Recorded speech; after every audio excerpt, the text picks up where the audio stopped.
খুব মনোযোগ দিয়ে সাহাবী রাসূল হযরত হুযায়ফা বলতেছে, বাদশা তাড়াতাড়ি করে কবর সরাও।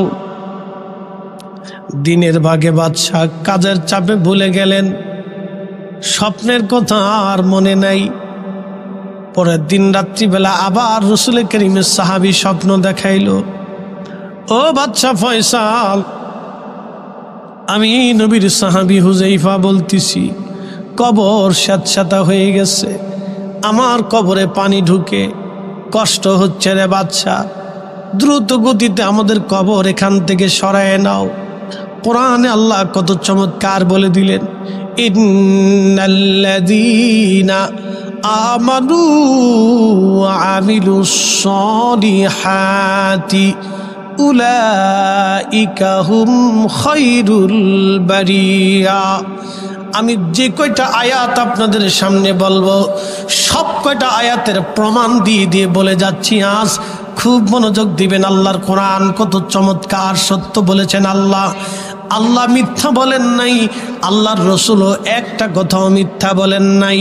রসুল বলেছিলেন, ও আমার উম্মতের, আরে আমার উম্মত দলে দলে মতে মতে ভাগ হবে, আমার উম্মত কাফেরদের পদাঙ্ক অনুসরণ করবে, আমার উম্মত বেঈমানদের কাছে মাথা নত করবে।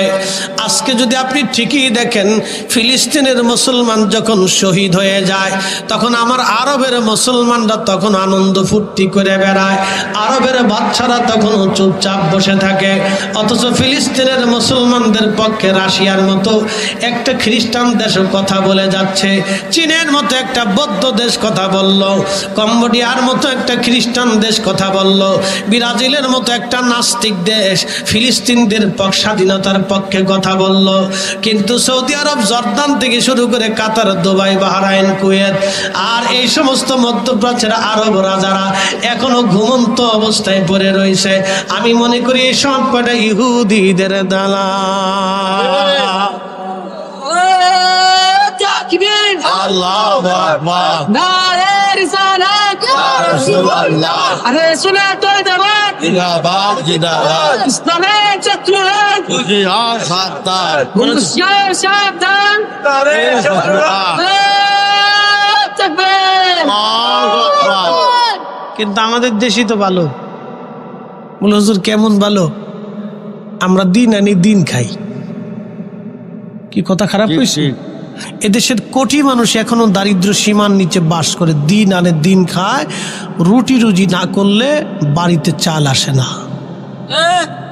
এদেশের হাজার হাজার রিক্সাওয়ালাকে জিজ্ঞেস করবেন, রিক্সা চালানোর পরে বাড়িতে বাজার নিয়ে যায়।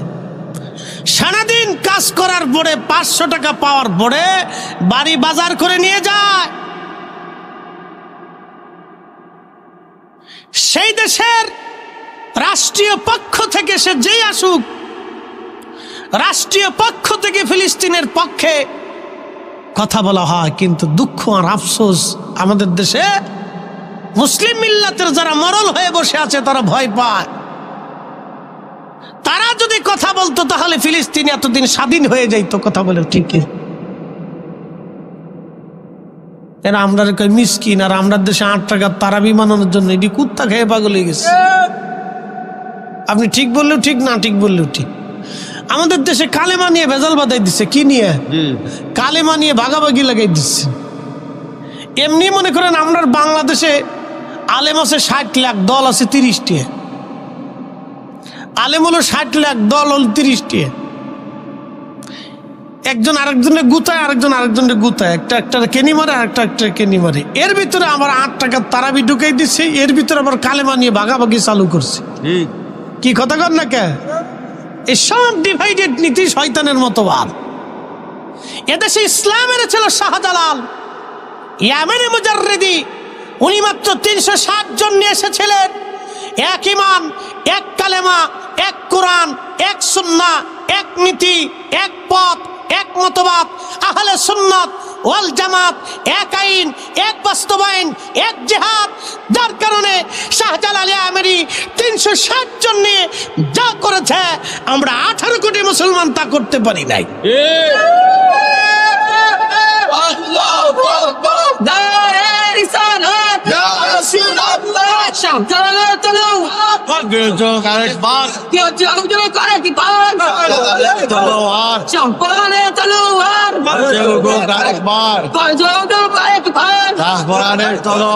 ফিলিস্তিন ফিলিস্তিন জিন্দাবাদ জিন্দাবাদ ফিলিস্তিন ফিলিস্তিন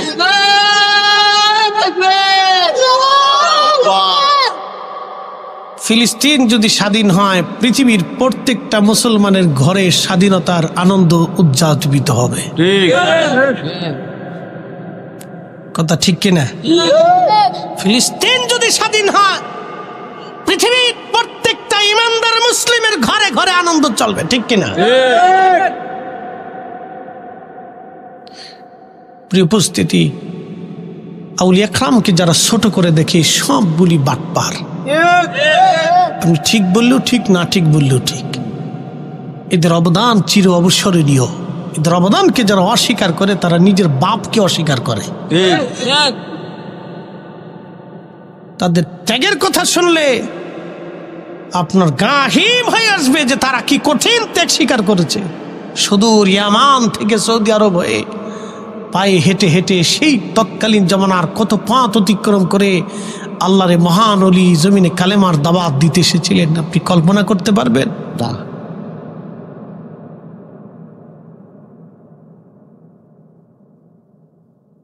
প্রিয় রাজনগরবাসী, আল্লাহর কোরআনে কত চমৎকার আল্লাহ বলে দিলেন, ইন্নাল্লাযীনা আমানু আমিলুস সলিহাতি উলাইকা হুম খায়রুল বারিয়া। ইমানে আমলে যারা পাকা হবে, আল্লাহ বললেন তারা তামাম সৃষ্টির মধ্যে তারা সেরা, তামাম সৃষ্টির মধ্যে তারা সেরা। কোরআনের অপরাধ আল্লাহ বলেন ইয়া কুল ইয়া, আল্লাহ রাব্বুল আলামিন বলেন ইয়া আইয়াতুহান নাফসুল মুতমাইন্না তুরজিই ইলা রাব্বিকি রাদিয়াতাম মারদিয়া। এই আয়াতের বাস্তব প্রমাণ আমি আজকে আপনাদের সামনে তুলে ধরতেছি। আল্লাহর কোরআন বলল ইয়া আইয়াতুহান নাফসুল মুতমাইন্না তুরজিই ইলা রাব্বিকি রাদিয়াতাম মারদিয়া। হে নফসে মুতমাইন্না, প্রশান্ত আত্মা, তুমি প্রশান্ত আত্মা। নামাজ ছেড়ে দেও নাই, রোজা ছেড়ে দেও নাই, জিকির ছেড়ে দেও নাই, হজ ছেড়ে দেও নাই, যাকাত ছেড়ে দেও নাই, হালাল খেয়েছ, অন্যায় করো নাই, জুলুম করো নাই, ন্যায় বিচার করেছ, ভালো রাস্তায় চলেছ। আমাদের দেশে দেখবেন যারা ন্যায় করে, অন্যায় করে না, ন্যায় বিচার করে, ন্যায় পথে থাকে, তাদেরকে এই সমাজ বেশি দিন বাঁচতে দেয় না, তাদেরকে এই সমাজ তাদেরকে সাইড দেয় না, তাদেরকে এই সমাজ বেশি দিন গ্রহণ করে না। কি কথা কন না কেন? আমার দেশের যারা ভালো রাস্তায় বোঝে, ভালো মতো চলে, তাদেরকে সমাজ বলে বোকা, বলে ও বোকা শোকা, ও সাদা সিধা, ও বুঝে না। যেটা সিটার বাটপারি, যেটা সিটার বাটপারি করে, আমাদের সমাজ তাকে বলে বিরাট চালাক। যার কারণে আমাদের সমাজে ভালো মানুষের ঠাঁই হয় না, ভালো মানুষের জায়গা হয় না। খুব মনোযোগ দেবেন রাজনগরের মুসলমান। আল্লাহর কোরআন বলতেছে হে নফসে মুতমাইন্না, তুমি আমি আল্লাহর সন্তুষ্টির দিকে চলে আসো। তুমি আর দুনিয়াতে থাইকো না, তুমি আমি আল্লাহর কাছে চলে আসো। ফাদখুলি ফি ইবাদি ওয়াদখুলি জান্নাতি। আমি আল্লাহর জান্নাতের দিকে তুমি চলে আসো। আল্লাহর নবী বললেন আল কবরু রাউযাতুম মিন রিয়াজিল জান্নাহ। আমার এই উম্মতের বাগান, কবরটাকে আমার আল্লাহ জান্নাতের বাগান বানায়া দেয়। একসাথে জোরে বলবেন কি মারহাবা। আল্লাহর কোরআনের বাস্তব রূপ যদি আপনি দেখতে চান, সাহাবী রাসূলের দিকে আপনি তাকায় দেখেন। দ্বিতীয় রাত্রিবেলা স্বপ্ন দেখাইলেন, বাদশাহ দ্বিতীয় রাত্রিবেলার কথা আবার ভুলে গেল। তৃতীয় রাত্রিবেলা বাদশাহ আবার স্বপ্ন দেখলেন। সাহাবী রসুল ডাক দে বলতেছে, হে বাদশাহ ফয়সাল, আমি রসুলের সাহাবী হুযাইফা বলতেছি, আমার কবর দজলা নদী ভেঙ্গে ফেলেছে। আমার বন্ধু সাহাবী রসুল আব্দুল্লাহ আনসারীর কবর স্যাঁতস্যাঁতা হয়ে গেছে, কষ্ট হচ্ছে গো, তাড়াতাড়ি করে আমাদের কবর থেকে সরায়া অন্য কোথাও দাফন কাফনের ব্যবস্থা করো। ঠিক তখনই তৃতীয় রাত্রিবেলা স্বপ্ন দেখানোর পরেও হাজরাতে বাদশাহ সালমান ফয়সাল তিনি তৃতীয় রাত্রিবেলাও স্বপ্নের কথা বলে গেলেন। চতুর্থ রাত্রিবেলা সাহাবী রাসূল হযরত হুযাইফা রাদিয়াল্লাহু তাআলা আনহু, ইরাকের বাগদাদের যিনি গ্রান্ড মুফতি ছিলেন, মুফতি সাহেবকে তিনি স্বপ্ন দেখাইলেন। স্বপ্ন দেখায় বললেন, মুফতি 3 রাত পর্যন্ত আমি বাদশাহ ফয়সালকে স্বপ্ন দেখাইছি, আমার কবর দজলা নদী ভেঙ্গে ফেলেছে, আমার বন্ধু সাহাবী রাসূল আব্দুল্লাহ আনসারীর কবর স্যাঁতস্যাঁতা হয়ে গেছে, দ্রুত গতিতে আমাদের কবর আপনি সরায় নেন। কিন্তু আজকে 3 রাত পর্যন্ত তার স্বপ্ন দেখাইলাম, কোনো কাজ সে করল না, কোনো কাজ সে আঞ্জাম দিল না। আপনি ইরাকের গ্রান্ড মুফতি, আপনাকে বলে দিচ্ছি তাড়াতাড়ি যান, আমাদের কবর স্থানান্তর করার। আমরা সাহাবী রাসূল, আমাদের বড় কষ্ট হচ্ছে, আমি বড় কষ্ট অনুভব করতেছি, কারণ প্রত্যেক ঢেমে ঢেমে দজলার পানি আমার কবরে আসে। একসাথে জোরে বলা যাবে কি আল্লাহু আকবার? তাহলে আপনারা বলেন, ইসলাম আছে না নাই? আছে। জোরে বলেন, জোরে জোরে জোরে জোরে। হক না বেহক? হক। বুঝে যাওয়াটা জরুরি বন্ধু, খুব মনোযোগ দিয়ে কথাগুলি শুনে যাবেন। আজ বুঝে যাওয়াটা জরুরি। সাহাবী রাসূল হযরত হুযাইফা যখন এই স্বপ্ন দেখাইলেন, স্বপ্ন দেখানোর পরে বাদশাহ ফয়সালের কাছে ইরাকের গ্রান্ড মুফতি কি করে যাবেন? তিনি ঘুম থেকে উঠে ফজরের নামাজ পড়ে উনি দ্রুত গতিতে প্রধানমন্ত্রী নুরি আল মালিকির কার্যালয়ে গেলেন। প্রধানমন্ত্রীকে বললেন, প্রধানমন্ত্রী, বড় সর্বনাশ হয়ে গেছে, রাসূলের 2 জন সাহাবীর মাজার দজলা নদীর পাড়ে কবর ভেঙে গেছে, পানি ঢুকতেছে, তাদের কষ্ট হয়। আজকে 3 রাত বাদশাহ ফয়সালকে স্বপ্ন দেখানো হয়েছে, কিন্তু কাজের চাপে মনে হয় তিনি ভুলে গেছেন, কোনো ব্যবস্থা নিচ্ছেন না। আমাকে আজকে রাত্রিবেলা স্বপ্ন দেখানো হয়েছে, দ্রুত গতিতে চলেন, আমরা বাদশার কাছে চলে যাই, নতুবা সর্বনাশ হয়ে যাবে। গ্রান্ড মুফতি চলে গেলেন প্রধানমন্ত্রীকে সাথে নিয়ে। বাদশাহ ফয়সালের কার্যালয়ে বসে যখন বললেন, বাদশাহ, আজকে 3 রাত সাহাবী রাসূল আপনাকে স্বপ্ন দেখাচ্ছে, আপনি কোনো স্বপ্নের ব্যবস্থা নেন নাই, আজকে 3 রাত পর্যন্ত তার কষ্ট হচ্ছে, দজলা নদীর পানি তার কবরের মধ্যে ঢুকে যাচ্ছে, আপনাকে কবর সরাইতে বলা হয়েছিল, আপনি সরান নাই, আপনি তাড়াতাড়ি করে ব্যবস্থা করেন। আজকে 4র্থ রাত্রিবেলা আমার স্বপ্ন দেখানো হয়েছে, যদি না সরান সর্বনাশ হয়ে যাবে।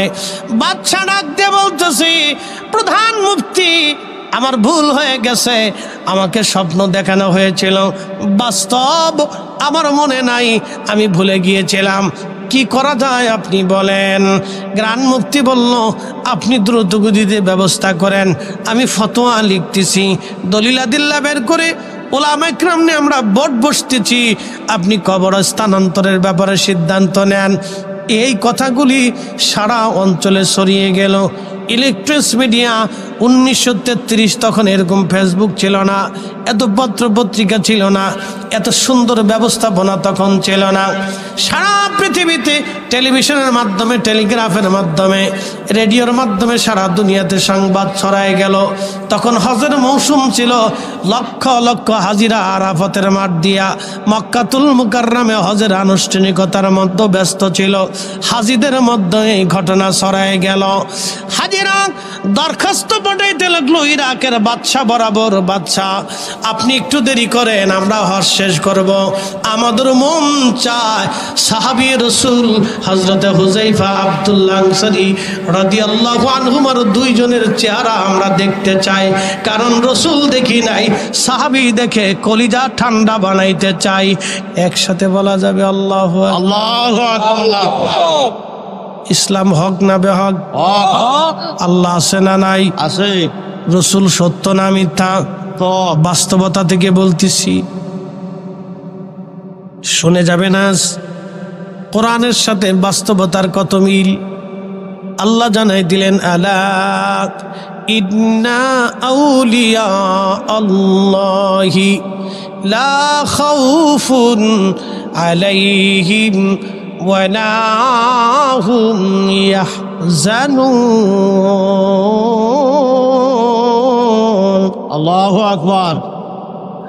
সাবধান আমার ওলি যারা, কোনো ভয় নাই, কোনো চিন্তার কোনো কারণ নাই। বাস্তবতা থেকে বুঝে যাবে না। আজ কোরআন কত চমৎকার। 1450 বছর আগে যাহা আমার আল্লাহ বলেছেন, 1450 বছর না, পৃথিবী যতদিন পর্যন্ত থাকবে, লা তাবদীলা কালিমাতিল্লাহ, আল্লাহর কালাম আর কোনোদিন পরিবর্তন হবে না। আকাশ ভেঙে যাবে, পৃথিবী পুড়ে যাবে, সাগর শুকিয়ে যাবে, আল্লাহর কালাম কখনো মিথ্যা হবে না। আল্লাহর কোরআনের একটা হরফ কখনো মিথ্যা হবে না, মিথ্যা হবে না। আমার রসুলের একটা কথাও মিথ্যা হবে না। 1450 বছর আগে আল্লাহর নবী বলে দিলেন, উম্মত রে, 30 জন মিথ্যাবাদী নবী বলে দাবি করবে। ঠিকই গোলাম আহমদ কাদিয়ানির মাধ্যমে 30 জন মিথ্যাবাদী হয়ে গেছে। 1450 বছর আগে রাহমাতুল লিল আলামিন আমার নবীজি বললেন, ও আমার উম্মত, কিয়ামতের আগে পৃথিবীতে ইসলামী রাষ্ট্রের কোনো অস্তিত্ব থাকবে না। ঠিকই এক সময় পৃথিবীতে ইসলামী কোনো শাসন ব্যবস্থা সারা পৃথিবীর কোথাও খুঁজে পাওয়া যাবে না। আল্লাহর নবী বলেছিলেন, আমার মরুভূমির দেশ আরব দেশ সবুজে পরিণত হয়ে যাবে, ঘন ঘন বৃষ্টি নামতে থাকবে, প্রচুর বৃষ্টিপাতে আরব সবুজ হয়ে যাবে। ঠিকই তাই, আরবে প্রচুর বৃষ্টিপাত বেড়ে গেছে আর আরব সবুজ হতে শুরু করেছে।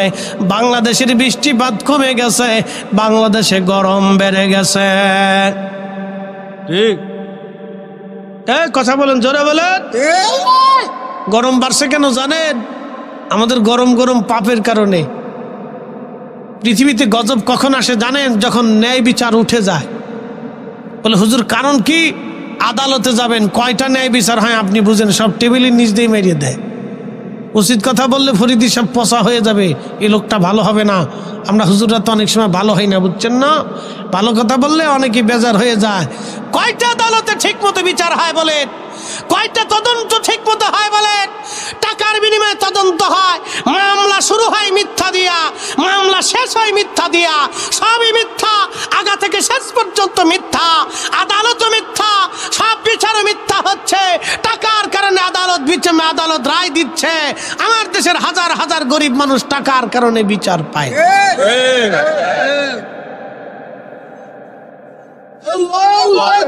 না ঈসা না, সুমত বুঝে রাস্তা না, সুমত বুঝে রাস্তা না,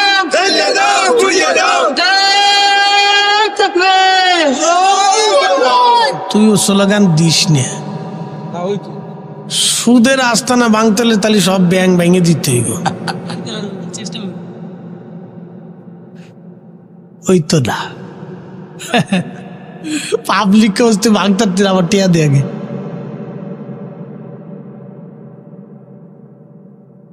জ্বালা আছে। আমাদের কাজ হচ্ছে মানুষদেরকে যে কোনো ভাবেই হোক চেষ্টা করা, তারা যাতে সরাসরি সুদের ভিতরে জড়াই না যায়। কথা ঠিক কিনা? কেউ ব্যাংকে টাকা রাখে হচ্ছে নিরাপত্তার জন্য। কিসের জন্য? নিরাপত্তার জন্য। সবাই সুদ খায় তা কিন্তু না, নিরাপত্তার জন্য ব্যাংকে টাকা রাখে। যে আমি টাকাটা ঘরে রাখবো, দুলাভাইরা নিয়ে যাবে। এখন তো মোটামুটি চুরি ডাকাতি বাড়ছে, গরু চোর ছাগল চোর এগুলি বাড়ছে, মুরগি চোরও বাড়ছে। এনে আপনাদের সিলেটে কি আছে জানি না, আমাদের দক্ষিণবঙ্গে বাড়ছে। মুরগি চুরি হয়, গরু চুরি হয়, ছাগল চুরি হয়। সেদিন 5 মিনিটের জন্য আমার দৌড়টারে নাই, তাহলে আমারও মোটামুটি চুমা টুমা দিয়ে দিত যে দুলা হুজুর আপনি যেহেতু ওয়াজ নসিহত করেন, তা আমরা পথে ঘাটে দাঁড়াইছি, যা আছে দিয়ে যান, কথাবার্তা কইেন না, চুপচাপ থাকেন। 5 মিনিটের জন্য ধরতে পারে নাই। ডাকাতি চলতেছে, একটা গাড়ি ছুটে এসে এই ওরে গাড়ি গড়িদের কুবাইছে, ভিড়েছে, ও ছুটে এসে শিক্ষের ঢুকের ফেরে কয় আগে না ডাকাতি চলতেছে, ডাকাতি চলতেছে। ওর ও দাঁড়াইছে, আমরা ঘুরি ব্যবহার করে।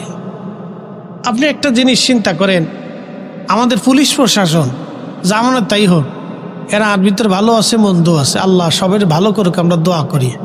এটা যদি দুর্বল হয় তাহলে কিন্তু আমাদের চোর ডাকাতির কবলে পড়া লাগবে, এটা বিপদ আছে। একটা দুর্বল হলে আর একটা ঝামেলা আছে। তো এই জন্য এই সকল সমস্যা যেন দ্রুত গতিতে আল্লাহ আমাদের সমাধান করে দেয়। আমরা চাই যে দেশ চালাক সুষ্ঠু মতো চালাক, আমরা তাদের কাছে দেশ চাইতেছি না, আমরা শান্তি মতো ঘুমাইতে চাই, দুবেলা পেট ভরে ভালো মতো খাওয়া দাওয়া করে আমার বাচ্চা কাচ্চা নিয়ে সুখে শান্তিতে আমরা থাকতে চাই। কথা বলে ঠিক কিনা? আমাদের সাধারণ মানুষের এর চেয়ে বেশি চাওয়া পাওয়া নাই। আমরা 100,000 কোটি টাকার মালিক হইয়ে এগুলির আশা আমাদের কারোই নাই, অনেকেরই নাই। অনেকে চিন্তা করবে এত 1000 কোটি টাকার মালিক আমি হইতেও পারবো না, খামা ওই স্বপ্ন দিয়ে লাভ নাই। একটা চাকরি বাকরি করে কোনোরকম দিনতপাত করে আল্লাহ রাস্তা আল্লাহ জিকির ফিকির করে দুনিয়ার থেকে চলে যেতে বললেই ভালো। এই চিন্তা অনেক লোকই বেশি করে। 1000 কোটি টাকার মালিকের হওয়ার স্বপ্ন আমাদের দেশে খুব কম লোকই দেখে। 2-1 জন স্বপ্ন টপ্ন ঘুমায় দেখে, ঘুমায় দেখতে দেখতে অনেকে ঘুমের মতলে কত ফেসাব করে দেয়। হ্যাঁ, ছোটকালে স্বপ্ন দেখছি যে তাল গাছের গোড়ায় ফেসাব করতেছেন, গমে তো উঠতে দিই বিছনা শেষ। বুঝতে পারছেন না? স্বপ্ন তো কতজন কত কিছুই দেখে, তো স্বপ্ন দেখলেই তো হবে না। তো যাই হোক, যে কথা বলছিলাম যে আল্লাহর নবী 1450 বছর আগে যা বলছে এটাই ঠিক হবে। কথা বলেন ঠিক কিনা? রসুল বলেছেন আরব সবুজে পরিণত হবে। আল্লাহর নবী আরব নিয়ে আল্লাহর নবী নিঃশ্বাস ছেড়েছিলেন। আরবের প্রত্যেকটা ঘরে ঘরে ফিতনা ঢুকে যাবে। ঠিক আপনি যদি তাই দেখেন, দুবাই, কাতার, কুয়েত, বাহরাইন, আরবের উন্নত দেশগুলির প্রত্যেকটা ঘরে ঘরে ঘরে ঘরে ফিতনা ঢুকে গেছে। আপনি ঠিক বললেও ঠিক, না ঠিক বললেও ঠিক। উপরে বোরকা পরে, নিচে জিন্সের প্যান্ট পরে, ওদের আমার বেডেই ভালো, আমার বেডেই ভালো। যাই দেখেন লোহিত সাগর, জেদ্দা, পথগুলিতে সাগরের পথ দিয়ে ঘুরে যায় দেখেন আরব। যেই নারীরা বীর সন্তান জন্ম দিত, যেই দেশের নারীরা ওলি জন্ম দিত, যে দেশের নারীরা আলেম জন্ম দিত, যে দেশের নারীরা যোদ্ধা জন্ম দিত, সে দেশের নারীরা সমুদ্রের পারে ঘুরে বেড়াচ্ছে। তার কি অবস্থা? কোথায় নামাজ, কোথায় জিকির, কোথায় হক, কোন সিস্টেম নাই। আরবে জেনা ভরে গেছে। উচিত কথা বললে মহাইসব বেজার। আর এদের দেশে মৌলবীরা আমার দেশে এসে কালেমার ভিতরে ভাগাভাগি শুরু করে দেখে মুহাম্মদুর রাসূলুল্লাহ পাশাপাশি লেখা যাবে না। আরে বেটা, এই মুহাম্মদুর রাসূলুল্লাহ দিয়ে দিন পেয়েছি।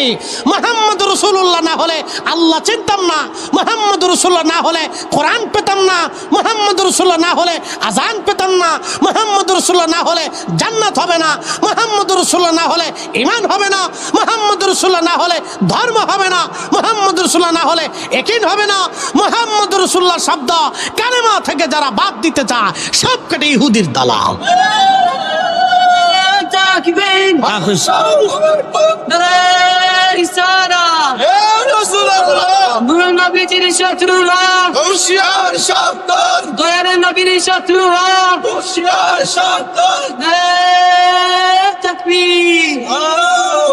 প্রিয় নগরবাসী,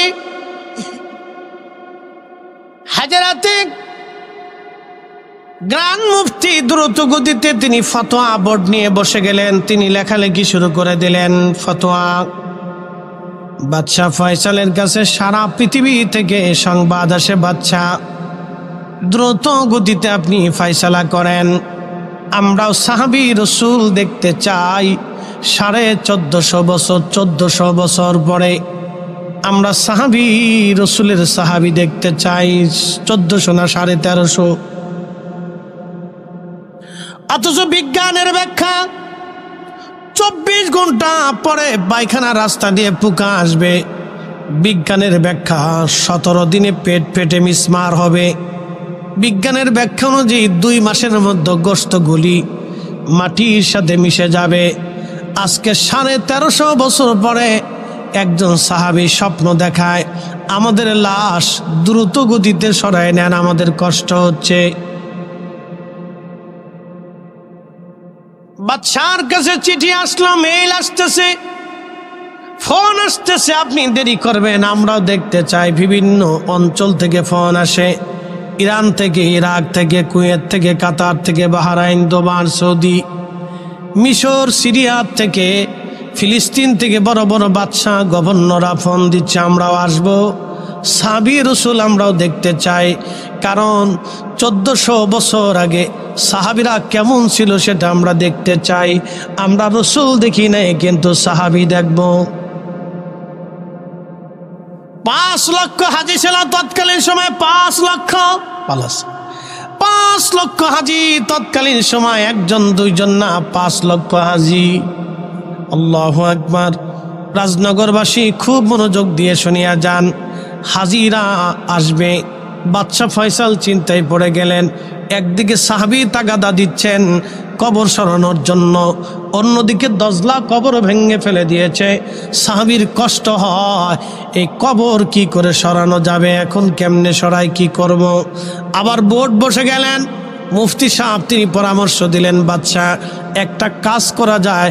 কাজটা হলো, এই যে দজলা নদী যেই পারে কবর ভেঙে ফেলে দিয়েছে, ওই পাশটা আমরা সুন্দর করে সিমেন্ট দিয়ে ঢালাই করে আমরা একবারে পানির পাশটা ঘিরে ফেলে দিয়ে এই পাশের পানিগুলি ওই পাশে ফেলাই দিয়া আমরা ওই জায়গাটাকে শুকনা বানাই দেই।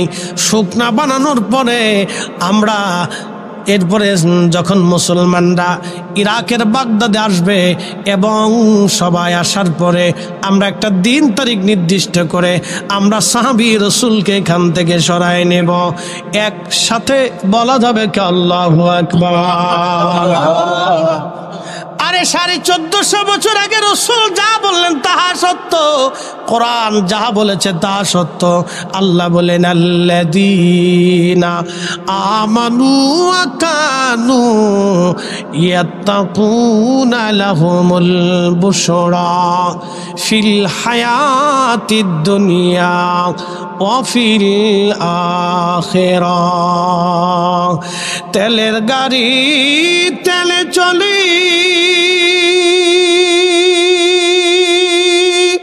হাওয়ার গাড়ি হাওয়ায় উড়ে, বিনা তেলে চালাই গাড়ি নবী সুলাইমান। আমরা সেই মুসলমান, আমরা সেই মুসলমান, ঠিক কিনা? আমরা সেই মুসলিম। দেখেন 1933 সাল পৃথিবীর এক বিশুদ্ধ ইতিহাস, আজকের কথা না, একবারে লক্ষ লক্ষ মানুষ তার সাক্ষী ছিল।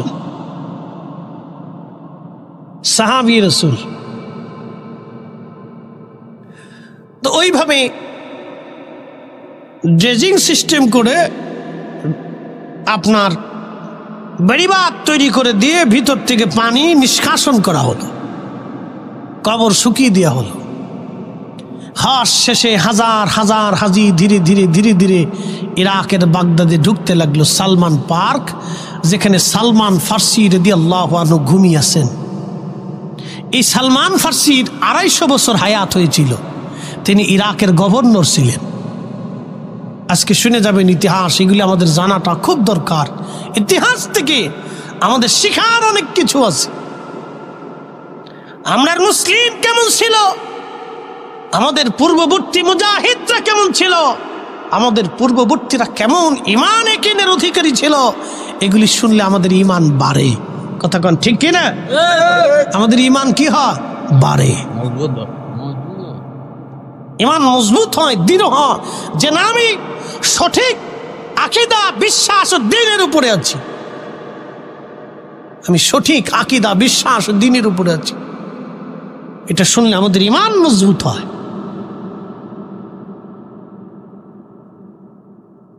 হযরত সালমান ফারসি রাদিয়াল্লাহু আনহুর মাজার যেখানে, পাশে দুইটা কবর খনন করা হলো। একটা কবর হবে সাহাবী রাসূল হযরত হুযায়ফা রাদিয়াল্লাহু আনহুর, আর একটা কবর হবে হযরত আব্দুল্লাহ আনসারী রাদিয়াল্লাহু আনহু। দুইজনের কবর সালমান ফারসি রাদিয়াল্লাহু আনহুর মাকবারার পরে ওনার রওজার পাশেই করা হবে। সালমান ফারসি উনি ইরান দেশের মানুষ ছিলেন, 250 বছর পর্যন্ত পৃথিবীতে বেঁচে ছিলেন। তিনি সাহাবী রাসূল ইন্তেকাল করার আগে উনি ইরাকের গভর্নর ছিলেন। মাসে 6000 টাকা বেতন পেতেন, তৎকালীন সময় 6000 দিরহাম। এই 6000 টাকা বেতন পাওয়ার সঙ্গে সঙ্গে পরের দিন সব গরিব মানুষের মধ্যে বন্টন করে দিতেন। উনি এত বড় আশিক রাসূল, ইন্তেকাল যখন করবেন তিনি কান্নাকাটি শুরু করে দিলেন। লোকেরা বলল, হুজুর, আল্লাহর নবী আপনাকে খুব ভালোবাসতো, কি জন্য আপনি কান্না করেন? সাহাবী রাসূল ডাক দিয়ে বলতেছিলেন, হে আমার সাথীরা, আমার রাসূলের সামনে কিয়ামতের ময়দানে আমি কোন চেহারা নিয়ে দাঁড়াবো, আমার লজ্জা করতেছে। যদি রাসূল আমার উপর বেজার হয়, আমি সালমান ফারসির জিন্দেগি বরবাদ হয়ে যাবে, জিন্দেগি বরবাদ হয়ে যাবে। লোকেরা বলল, হুজুর কেন কান্না করেন আপনি? বলে, দেখো, আমার নবী ইন্তেকালের সময় সমস্ত সম্পদগুলি তিনি আল্লাহ রাস্তায় দান করে কবরে চলে গেছে, কিছুই তিনি রেখে যান নাই, শুধু এলেমটা তিনি ওয়ারিস সূত্রে রেখে গেলেন। তার কলিজার টুকরা দৌহিত্র হাসান হুসাইনের জন্য তিনি তেমন কিছু রেখে যান নাই। অথচ আমি সালমান ফারসির কত সম্পদ আজকে জমা হলো, এত সম্পদ নিয়ে কবরে যদি চলে যায়, মেহশরের মাঠে রসুলের সামনে কোন চেহারা নিয়ে দাঁড়াবো? বলে, কি সম্পদ আপনার জমা হয়েছে? রাজনগরবাসী খুবই মনোযোগ দিয়ে আপনারা শুনে যাবেন। আক্কলের বাজারের এলাকার মুসলমান, সালমান ফারসি বলতেছিলেন, ও আমার আল্লাহর বান্দারা, আমার সাথীরা, আমার একটা পাগড়ি জমা হয়ে গেছে, আমার একটা জুব্বা জমা হয়ে গেল, আমার একটা আবা, জুব্বার উপরে যে আবাটা গায়ে দেওয়া এটার নাম আবা, আমার একটা আবা জমা হয়ে গেল, আমার একটা কাঠের লাঠি জমা হয়ে গেল, আমার একটা পানির পেয়ালা, একটা কাঠের পানির পেয়ালা জমা হয়ে গেল, আমার একটা বাসন, কাঠের একটা বাসন আমার জমা হয়ে গেল। চিন্তা করবেন, দাঁড়িখা রিমাং খাসিয়া রাব্বা, তার আল্লাহকে কি করে ভয় করতেন? একটা কাঠের বাসন, একটা কাঠের পেয়ালা, একটা কাঠের লাঠি, একটা পাগড়ি, একটা জুব্বা, একটা আবা, এই সামান্য সম্পদ জমা হতে উনি হাওমাও করে কাঁদতেছে, আমি আল্লাহ রসুলের সামনে কোন চেহারা নিয়ে দাঁড়াবো, এত কিছু জমা হয়ে গেল আমার।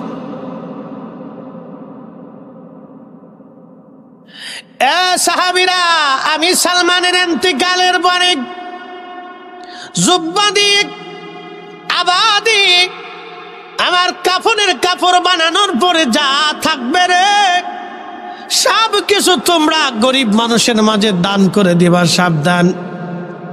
একটা সম্পদও সালমানের জন্য জমা রেখে দিবা না, সব আল্লাহ রাস্তায় তোমরা দান করে দিবা।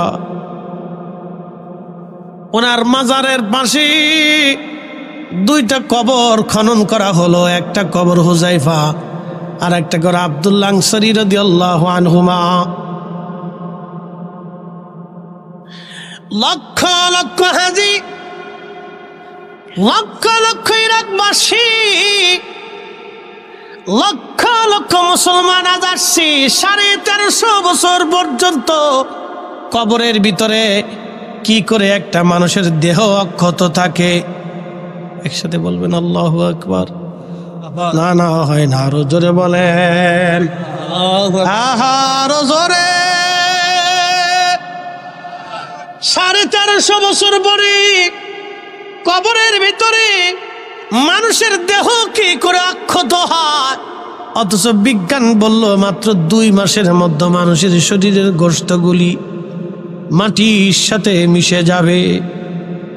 হাড্ডিগুলি 1 বছরে মাটির সাথে মিশে যাবে, কিন্তু 1350 বছর পার আজ হয়ে গেল। বাদশাহ ফয়সাল নুরি আল মালিকি গ্রান্ড মুফতি উলামায়ে কেরাম মন্ত্রী পরিষদ নিয়া সুধীজন নিয়া সর্বপ্রথম তারা হযরতে হুযায়ফা রাদিয়াল্লাহু আনহুর মাজারে গেলেন। উপর থেকে ধীরে ধীরে ধীরে ধীরে মাটি সরাইতে লাগলেন। যদি কোদালের দাগ একবার, কোপ একবার যদি শরীরে বসে সর্বনাশ হবে। ধীরে ধীরে মাটি সরাইতে লাগলেন। উপর থেকে মাটি সরাইয়া একবারে সম্পূর্ণ মাটি সরানোর পরে মুসলমানরা দেখে কবরের ভিতরে 1350 বছর আগে হযরত হুযায়ফা রাদিয়াল্লাহু আনহুকে যেইভাবে দাফন করা হয়েছিল তার কাফনের কাপড়টাও মাটিতে ধরে না। না না আরো জোরে হাত উঁচা করে বলেন আল্লাহু আকবার। আল্লাহু আকবার। আল্লাহ আছে, আল্লাহ আছে, আছে, আখিরাত আছে, আছে, ফেরেশতা আছে, আছে, দিন আছে, আছে, কবর আছে, আছে, জান্নাত আছে, আছে, জাহান্নাম আছে, আছে, হাশরের বিচার বসবে, আছে, ফেরেশতা আছে, আছে, মুনকার নাকির, আছে। কিরামান কাতিবিন, নবীরা ছিল। আহা এটাই আমাদের ঈমান। কথা বলেন ঠিক না বেঠে?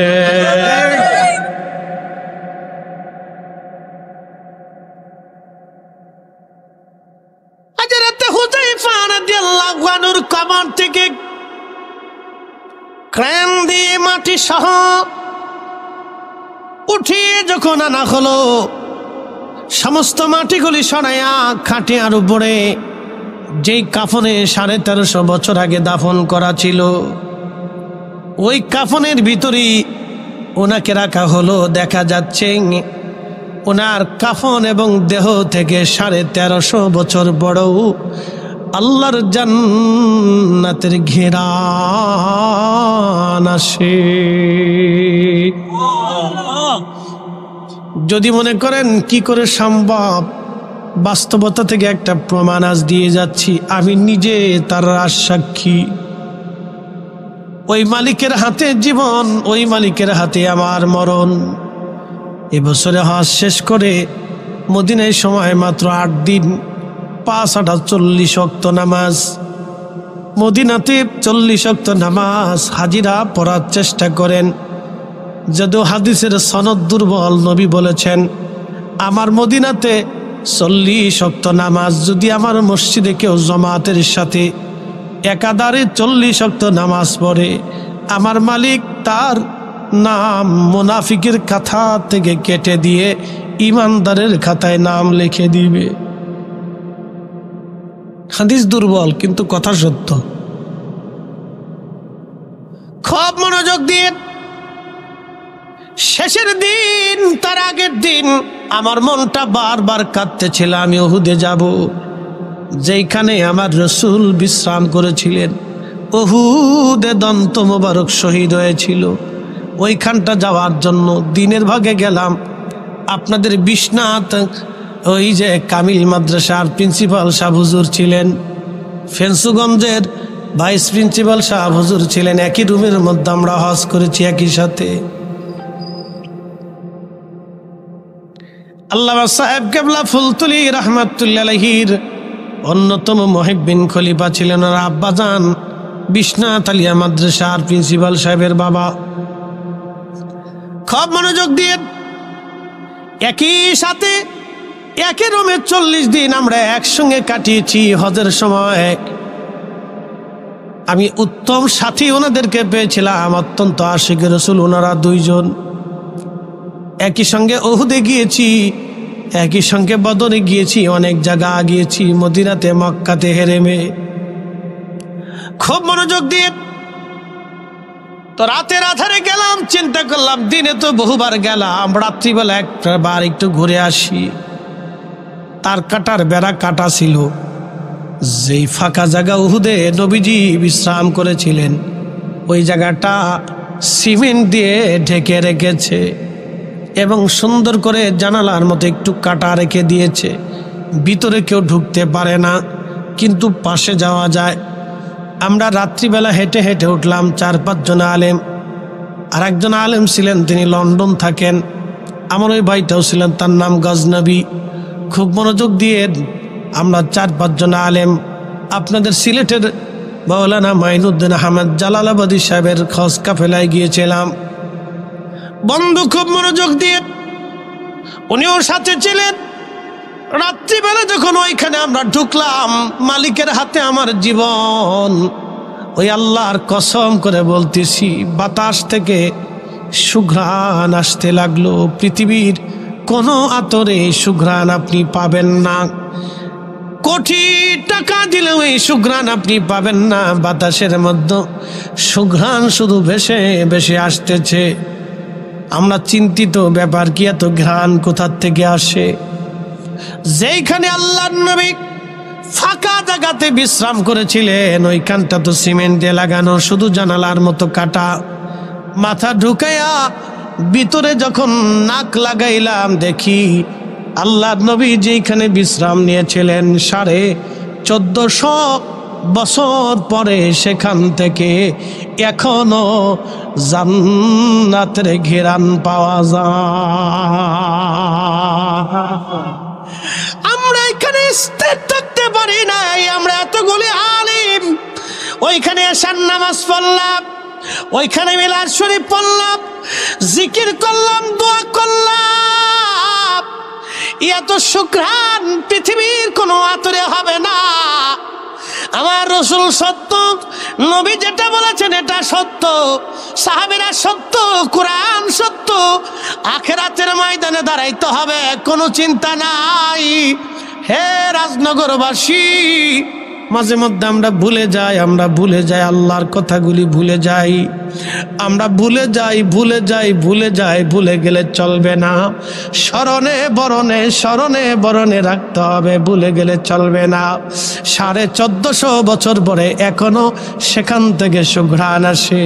যদি কোনো দিন নসিব হয়, রাত্রিবেলা যাবেন উহুদের ওইখানে, নীরবে নিভৃতে চুপচাপ যে বসবেন, দেখবেন আল্লাহর বেহেশতের ঘ্রাণ অটোমেটিক বাতাসে ভেসে ভেসে ভেসে ভেসে ভেসে ভেসে ভেসে আসতে থাকবে।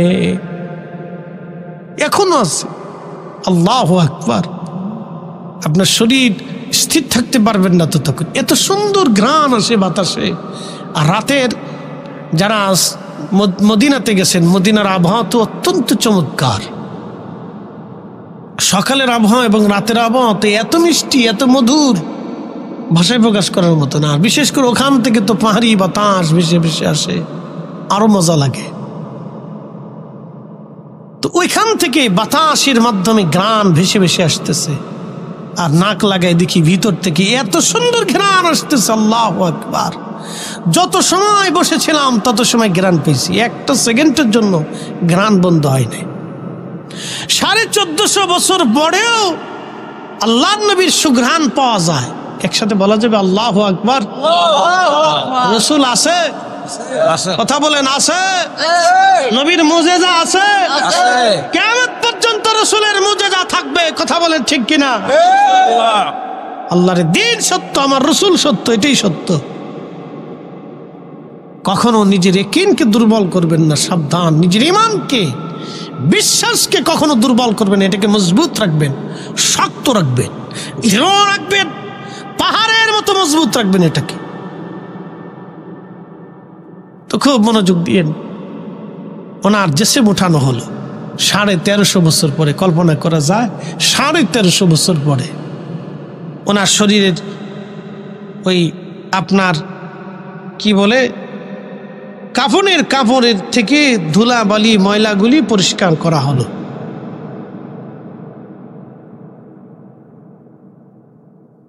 বিজ্ঞানীরা আসছে, বড় বড় ডাক্তার এবং ডক্টর যারা ছিল তারাও আসছে,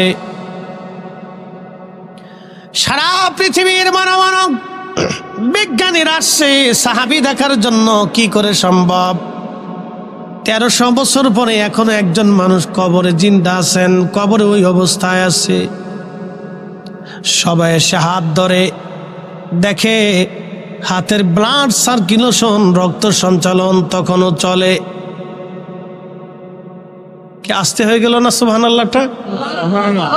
মানুষ মারা গেলে রক্ত সঞ্চালন বন্ধ হয়ে যায়, শরীর ঠান্ডা হয়ে যায়। কিন্তু সাহাবী রাসূল হুযায়ফা রাদিয়াল্লাহু আনহুর শরীর তখনও গরম। জোরে জোরে জোরে জোরে জোরে। আর আমাদের শরীর থেকে 24 ঘন্টা কি বের হয়? পোকা পোকা পোকা পোকা। কারণ ইরজি ইলা রাব্বিকি রাদিয়াতাম মারদিয়া, এই ইবাদত আমরা করতে পারি নাই। ফাদখুলি ফি ইবাদি ওয়াদখুলি জান্নাতি। কোরআনের আয়াতের এই মর্মটা আমরা নিজেরা আদায় করতে পারি নাই, যার কারণে আমরা মরার পরে পায়খানা রাস্তা দিয়ে পচা পোকা বের হয়ে সারা শরীরে দুর্গন্ধ ছড়িয়ে যায়। কল্পনা করতে পারবেন যে 1300 বছর পরেও একটা মানুষের শরীর ব্লাড সার্কুলেশন চলতেছে, তখনও তার শরীর গরম, তার চেহারা তখনও নুরানি, ঠোঁট তখনও জিন্দা, চোখ তখনও জিন্দা, কান তখনও জিন্দা, চুল তখনও তাজা, মাথার চুল তাজা, দাড়ি তাজা, ভুরু তাজা, ত্বকগুলি তখনও তাজা, তার শরীরের সৌন্দর্য তখনও সুন্দর। একসাথে বলা যাবে আল্লাহু আকবার। ইমাম তাদেরকে শ্রেষ্ঠত্ব আসনে আসীন করেছে সহবতে রাসূল। রাজনগরবাসী, আমাদেরকে এরকম মুসলমান হতে হবে, ইমানে আমলে কিনে কাজে কর্মে ইমানে বিশ্বাসী, আমাদেরকে এরকম মুসলমান হওয়া লাগবে। হযরত হুযায়ফাকে উঠানোর পরে আব্দুল্লাহ আনসারী রাদিয়াল্লাহু আনহুর কবর সরানোর পরে দেখা গেল ঠিক সাহাবী রাসূল হুযায়ফা যেমন আব্দুল্লাহ আনসারীর কবরের মধ্যে তিনিও তেমন, বিন্দু পরিমাণেও চেহারা নষ্ট হয় নাই, চুল পড়ে যায় নাই, কাফনের কাপড় নষ্ট হয় নাই। দুইজন একই রকম কোনো পরিবর্তন নাই। 1350 বছর আগে যেইভাবে দাফন করা হয়েছিল 1350 বছর পরে ওইভাবে পড়ে আছে। ওনাদেরকে উঠানোর পরে লক্ষ লক্ষ মুসলমান দেখে দেখে কান্নার রোল পড়ে গেল। সবাই কান্না করে। আমরা নবী দেখি নাই কিন্তু সাহাবী দেখলাম, আমরা নবী দেখি নাই কিন্তু সাহাবী দেখার সৌভাগ্য হলো। জার্মান একজন বিজ্ঞানী তিনি চিন্তা করলেন সমস্ত শরীর যদিও এইভাবে রয়েছে কিন্তু চোখটা তো মরে যাওয়ার কথা, চোখটা তো তখনও তাজা থাকার কথা না। জার্মান বিজ্ঞানী হযরত হুযায়ফা রাদিয়াল্লাহু আনহুর চোখ পরীক্ষা করার জন্য তিনি কাছে আসলেন।